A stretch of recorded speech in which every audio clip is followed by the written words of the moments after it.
Fellas, what's going on? In this one, I'm going to be going through the rental situation here in Asuncion, Paraguay. Where should you choose to live?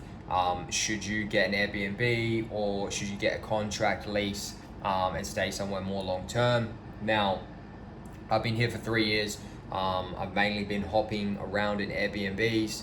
However, the time's come. I've got a contract in place now, and I'm going to suss something more long term. Now, really, the answer to this question just depends on you and what your situation is. Obviously, if you're not staying for a long time, more than 3 months, then you should just go Airbnb. Now, when it comes to apartments here in Asuncion, I would only book, if you're new here, I would only book 1 month maximum, right? So you get your 30-day discount.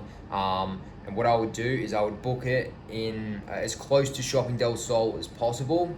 Just make sure you like the apartment, make sure you like that area, right? Because then you're not locked in for a long amount of time.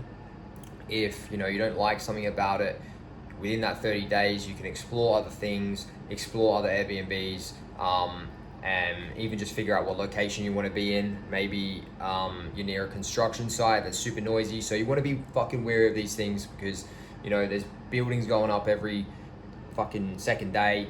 And yeah, so just be mindful of that. In terms of cost, guys, you're going to be looking at around anywhere between like 1K to 1.5K for something nice near Shopping del Sol on Airbnb.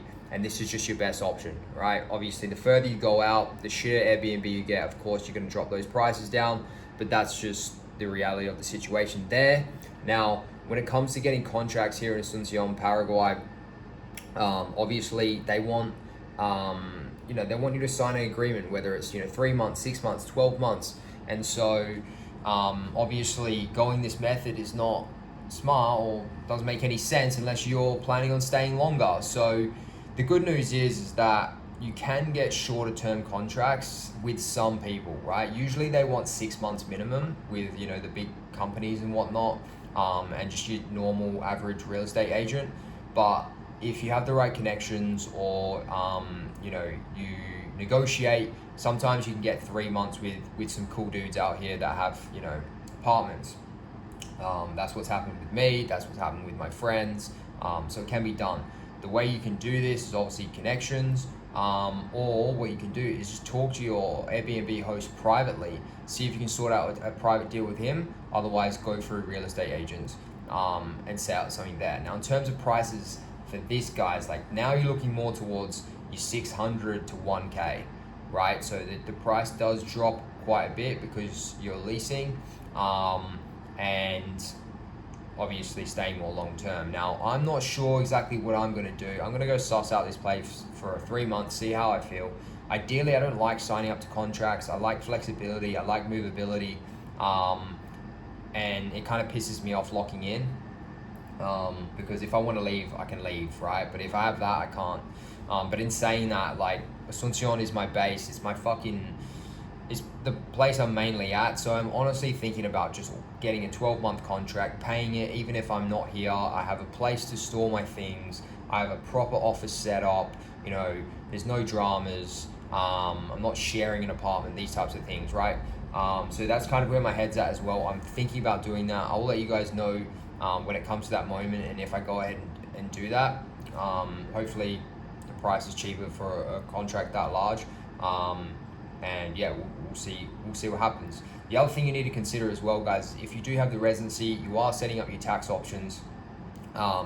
These banks that you set up, they're gonna want like utility bills, right? And this is usually going to be connected to your rental agreement. So it is better to have a contract and a rental agreement rather than an Airbnb for things like this. So something to consider there. Although I do believe my brother was able to set that up through a phone bill here at Claro. But yeah, just one thing to consider there, guys. Really, it depends on your situation, how long you're going to stay, whether you even want a space here. But ideally in the beginning, get your feet wet. Just get an Airbnb, don't take any risks, find out what you like, find out what areas you want to be in and what is the best setup for you, right? It's away from the noise, all sorts of things, and then that way you can go and check out these apartments in person when you're here, right? Instead of taking a risk when you're outside or when you haven't seen it or you don't know where it is. So that's kind of the rundown of what to do there, guys, and what I'm planning to do in the future. If you have any questions about the rental setup or Airbnbs, any of that stuff, feel free to message me in the comments. Now, one way I was able to get a contract is just by privately messaging the Airbnb guy and organizing a meeting with him. He was open to it because my ratings were super high, and obviously they take 12%, I believe. So just remember, as I said before, if you like any of your Airbnbs, maybe there's potential that you can go private with them with more flexibility, maybe even month by month, who knows. A lot of these guys will do month by month, but the prices are going to be around like 800 to 1.2K. So that's option there that I forgot to mention, just remember that. Thanks for watching the video, bro. I'll see you in the next one.